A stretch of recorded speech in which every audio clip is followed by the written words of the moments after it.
Okay, here we are, Project 302, day 3 I think this is. And that is not the 302. That is the Chevy 350 that needs to be yanked out. And there, I told you I would explain why we're doing this, and there's a couple of reasons. First of all, a Chevy engine does not belong in a Ford. And the other reason I need to pull this out is down here. Let's see how good of a shot I can get. You see that Frankenstein steering linkage that's clearing the oil pan? That's not supposed to go under the oil pan like that. There needs to be a front sump oil pan so that the steering linkage gets tucked nice and tight along the A-arms and the cross member. So there you have it. Need to get the car driving safe because that looks kind of dangerous, and it actually is kind of dangerous. So the Ford motor back in it will help alleviate that. And there's the Ford 302 sitting there upside down. So we still have a lot of work to do. While Tooth reads the instructions to the camshaft we're going to work on tonight. Hey everybody, look who showed up. Son of a gun. Harold Sloan decided to drop by, brought some longboard brewskis for Project 302. We're going to do what tonight, Tooth? We're going to put the rotating assembly together. That's the goal. So we'll see how that works. We will keep you posted throughout the evening. We're going long. We're going long. So the camshaft came with a couple of, what do we call them? Set pins? Dowel pins. Dowel pins? Drive pins. Get a long and a short. So you guys have figured out which one to go with, right? You can make jewelry. Yes, there you go. Cool. Debbie would be so impressed. Yeah. Put it on a pendant. What do you think? Oh, there you go. Alright.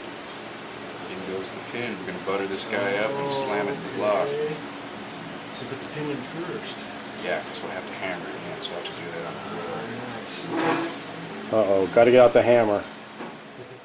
Well, you know what you say in my trade. Alright, we're hammering in the pin. Oh, she's just a sweet little bit. Yeah. See, Like it was made for it. Imagine that. Now, do we have to weld it in place? No? No, you put a little spit on there, it'll stay. No welding. It'll rust Okay. into place. Yeah. Cool. Okay, Rob. Now the next one's your fun and game. Festive and decorative. Alright, we've gotta get this in we've living lubed color. up the cam, buttered it up, so to speak. We've got cam lube, that's that red stuff. And what's the gray stuff on the round parts? That's a Molly assembly lube. Okay. The cam is going in. The first part of the rotating assembly is going in to the block. We're looking from the underside. Careful. Easy now. Easy now. Don't want to scar anything.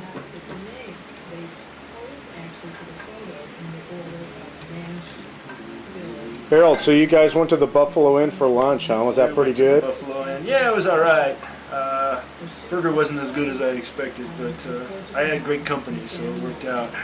Did you go with the Buffalo Burger? I went with the Buffalo Burger. Yeah. I don't think I've done the Buffalo Burger there. It would have been better if it had been cooked. Oh, I see. Probably would have been a really good burger. Yeah. I mean, I like my carnage, but not raw, you know? So how was did you go to the fireworks show at Pomona College? Fireworks. Yeah, I didn't see anybody there, just hung out. That's too bad. I think Lydia's on the road somewhere because her house is just a block away. Yeah. She said she wasn't going to be around for it. Here, let me get this. Yeah, tricks to kick the guy out. Check this out. I get to get two guys doing my motor while I just drink beer and hold the camera. We stuck? We're in. We are in. We are in. Excellent. Check it out. Here it goes. Excellent. Goes round and round. And we got the right pin in there too, We right? got the right pin in. Okay. Very nice. And the camshaft does what, mad scientist? Makes valves go up and down. Makes the engine breathe. It's the heart of the engine. All right, that's what I thought. It's the heart of the engine. Well, what I was saying was that one of my father's first jobs when he was 18 years old, which would be, let's see, 28, 38, 1946, was graveyard shift at a machine shop grinding camshafts. And he would stay up all night and, as I recall, drink large quantities of adult beverages. Perfect. And grind camshafts all night. No kidding. Yeah. For cars or For cars. or for the war effort no, or what? for cars. He was a hot rodder. No kidding. Oh no, he's a serious hot rodder. He had a 1932 Model A Roadster. Yeah. He had cut and dropped and put, and he likes to say this, 5 different coats of hand-rubbed lacquer on. Do you have any pictures of it? He might have some somewhere. Oh, that would be I'll cool. ask him. Yeah, no, this I've seen the pictures. It was awesome. It was this really deep maroon color, and though the pictures, of course, were in black and white at the time, and he was very, very, very proud of that car. Cool. There's a picture of my dad with his 46 or 47 convertible DeSoto. I've got to pull out. I think it's over at the house somewhere. Nice. But that would be cool if we could start finding pictures of our parents' hot rods. Yeah, that would be nice. Yeah. Yeah. Well, the rest of that story is after he got out of the Army in 46 or 47, he picked up his Model A and he drove out to Oklahoma, where he was planning on going to school, actually, after the war.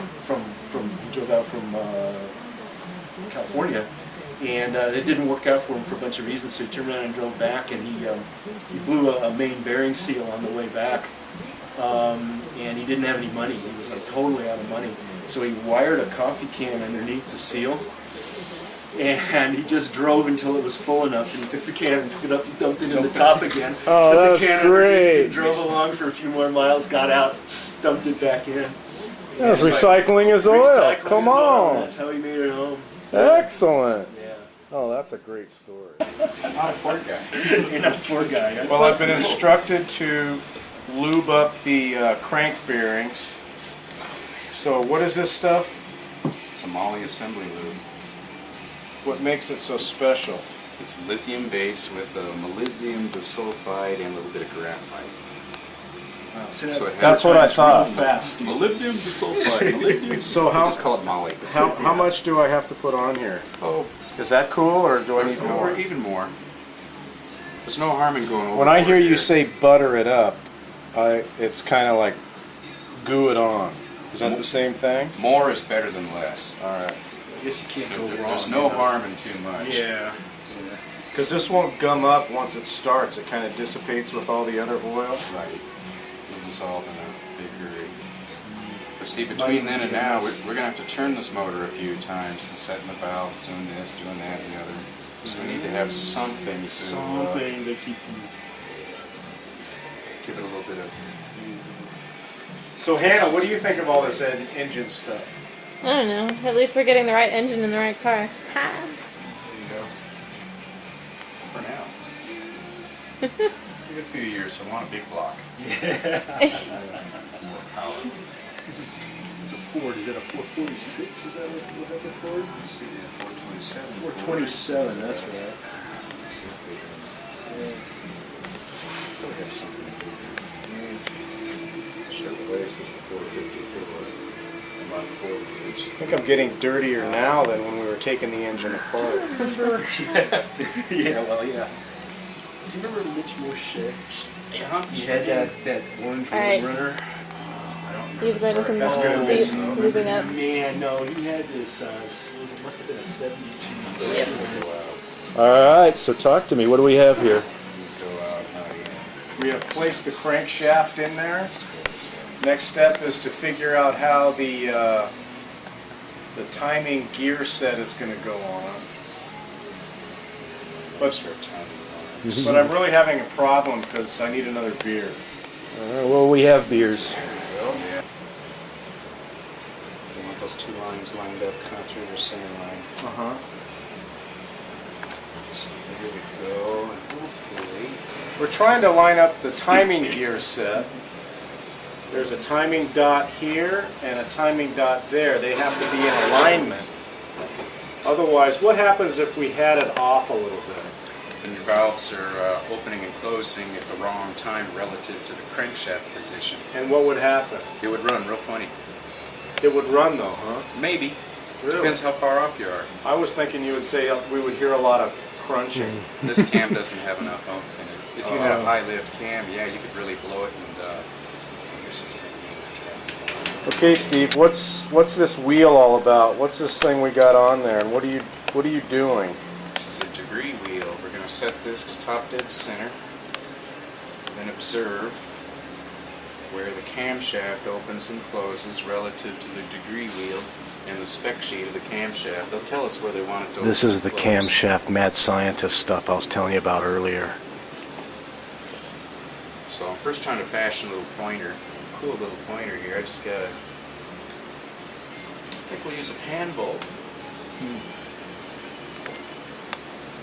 Cool, and we're going to have to put at least one piston in for this exercise, right? Right. The number one piston. Okay. And then we'll get top dead center for that. Correct. You get top dead center from that. Now, a lot of people are wondering right now, what the hell is top dead center? That's the number one piston at the very top of its stroke. Okay. And this gets tricky. Hey, I'm already impressed. It gets tricky because the piston goes up and down relative to the crankshaft. And what happens geometrically as the stroke is coming up to the top and the crankshaft is swinging a few degrees over center, the piston tends to park. It kind of sits there. It dwells for an instant as the crankshaft is swinging around the other side.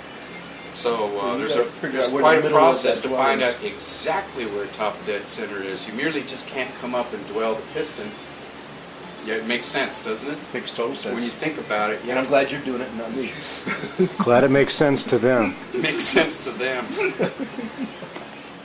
Right.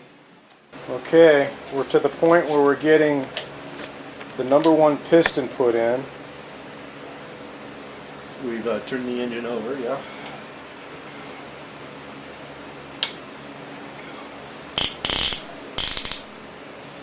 Steve has compressed the rings on the piston, replaced the piston in the cylinder. Now he's just going to hammer it in. Just gonna hammer it in.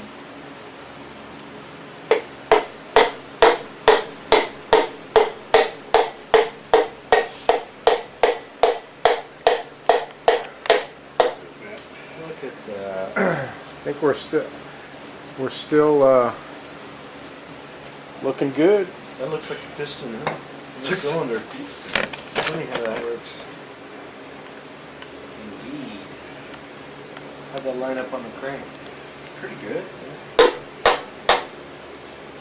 We're learning a great deal from the Toothmeister tonight about engine work.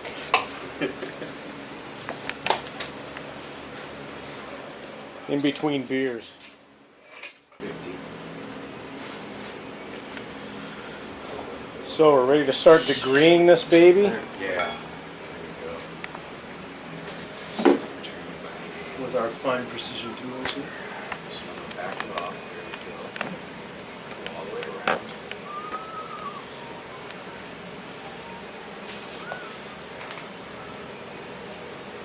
Back up. The tooth man is trying to get this thing so that the timing will be right. It'll suck in fuel and spit out some exhaust. Fire. Spit fire. How do you know if you're at the top of the exhaust or the power stroke? I don't. Right now I'm just looking for top dead center. So, see the other one I set it at 0. Yeah. So now here I'm exactly at the same place, the opposite way around. So I split the difference. Sit down, man. Okay. See why I have him over here doing this No, now? I totally get it. I can run a camera. Yeah. I can drink a beer. I can spray paint on a piece of cast iron. I would be so lost too. So So I started at 0, Yeah. going this direction. So now you're at like I'm 102. I'm on 102. Right. So 0 So half of 102 is 51. is 51. There But I you want go. 0 to read 51. So what I want to do really in this orientation for touching anything is I'm going to crank the motor back to read Back to 51. then set it to 0. Set to 0. Nice. So top dead center is at 51. So Okay, we Isn't have made that first intake lifter. Yeah, that's intake. That intake where that It's- dial indicator is sitting, we put it at 50 thousandths lift. Right, 50,000 All right. valve lift. And Camber. and what can we equate that to? Repeat after me. The G spot for the motor.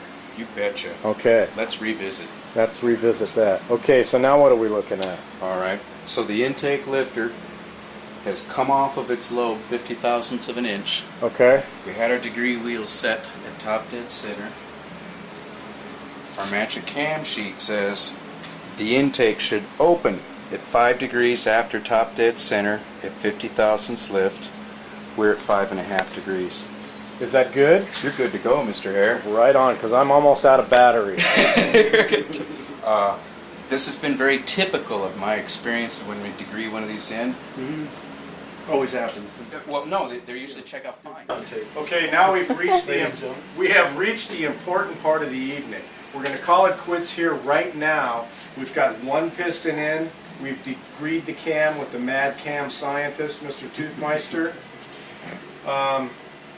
We've got some cleanup to do, but it's time to celebrate the end of Project 302, Day 3. So let's look in the cabinet and see what we've got. While I was getting with Harold to see what he liked to have as an adult beverage, he said cognac. I did. Didn't you say cognac? I did. I said Now, cognac. now, It's a cognac. Cognac's good stuff. now. I don't know anything about cognac. I have to learn to appreciate cognac. The only thing I know about cognac is Saturday Night Live with the ladies' man, and he likes Carvassier. I don't know if that's good or bad. Harold, is that good or bad? Courvoisier is pretty good stuff, Rob. Okay. Well, up in my Oh, look at this. in my liquor cabinet, I have some Carvassier. I just happen to have Carvassier right here. This is a Now- well-stocked garage. This is a Yeah. well-stocked garage. Now, I might be able to find some snifters, but we can't be picky. This is drinked at room temperature. Room temperature, or even a little warmer. You put it in your hands. And Oh you yeah, I warm don't have up your the hands warmer and all that. thing. You don't have Do you have a that. torch with you, Tooth?